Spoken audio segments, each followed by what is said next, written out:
The flood is coming! The flood is coming! Run for your lives! Run!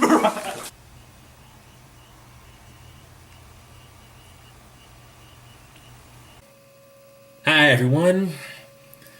Sorry about that panic, but the Weather Channel said that there was going to be some sort of giant flood coming, and it would be just my luck for that to happen after seeing today's film, which you can read all about in Genesis chapters 5 through 9 of the Bible. Ah yes, the Bible. It can be considered the holy grail of source material where movie adaptations are concerned, as it has given us epic masterpieces such as the Ten Commandments, and less assuming but no less important movies such as The Passion of the Christ. And then there are the more controversial films such as The Last Temptation of Christ and today's film Noah. Both of those movies took liberties with the Bible in order to go against audience expectations. But does that work to Noah's advantage? Let's take a look and find out. This is short and to the point, and I review movies in 5 minutes or less, or your money back. Okay then, let's get started. By the power of this tennis racket, I command the opening credits to start!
Begins by telling the audience the story of Adam and Eve and their offspring, Cain, Abel, and Seth. After Cain kills Abel, he flees and is aided by a group of angels known as the Watchers in building his own society, while Seth's descendants grew up separately from Cain's. Now this seems like a simple enough setup, but the opening style is very bizarre and not in a good way. It's very surreal and can make you think that you are watching a TV movie or even the wrong film. It isn't helped that we are clumsily introduced to Noah and his father right as he is about to give Noah some sort of ancient birthright right before he is promptly killed, and the birthright is stolen by a man known as Tubal-Cain. The birthright seems to have some sort of mystical properties, but it's never properly explained.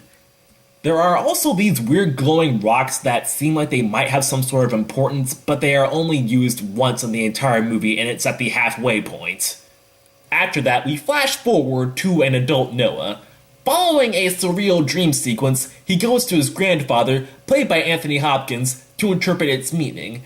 On his way there, Noah comes across the Watchers, and this is when the film takes another bizarre turn. The Watchers look like they walked off the set of Jason and the Argonauts or something like that.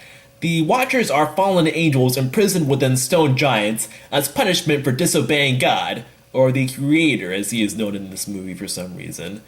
Now I will admit that the Watchers have an interesting design, but they are still weird to look at. I know this isn't the first time that a biblical figure has conversed with something out of the ordinary, but again, the Watchers look like they are from an entirely different film.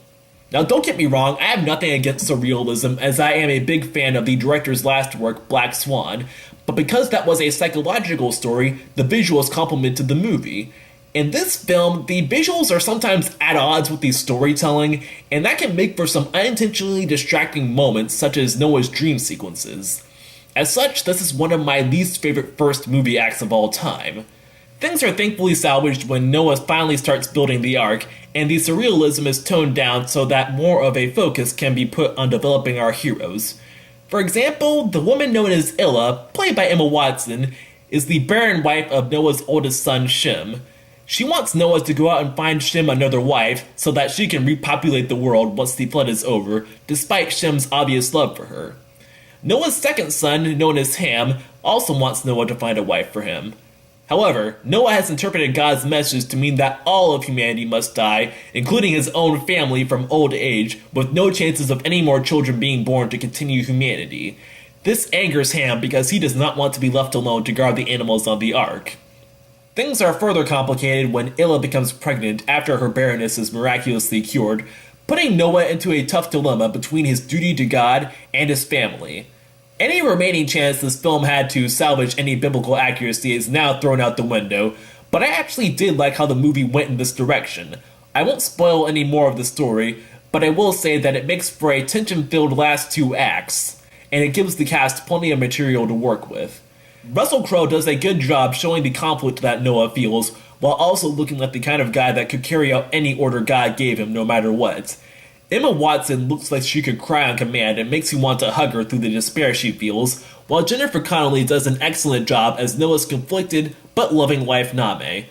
The only minor hiccup is Ray Winston, who plays Tubal-Cain. When he first shows up, he's the cliched, boring villain, but as the film goes on, he actually does develop into a well-used Lucifer-esque bad guy. There are also instances of combat in this movie, and you can bet money that Russell Crowe definitely delivers in that department. Overall, Noah isn't a bad movie. The visuals might be a little distracting, but they are appealing in their own right, especially when the flood starts. I thought Russell Crowe was an odd casting choice, but the writing does justify the choice. Speaking of the writing, while I did like the direction this movie took, there were still some second and third act problems that I can't delve into due to spoilers. What I will say is that the plot holes are rather noticeable and they kind of go against the entire point of the movie, which is ironic because it's one of the few times that Noah tried to stay accurate towards the Bible, but it just contradicts its own rules. As such, this leaves Noah with 6 loose adaptations out of a possible 10. I'm on the fence about whether or not you should actually go see it in theaters, but I do think that it is good enough to warrant at least an HBO viewing. This has been short and to the point, and I review movies in 5 minutes or less, or your money back. Now then, let's end things with another bang, shall we? By the power of this tennis racket, I command the closing credits to start!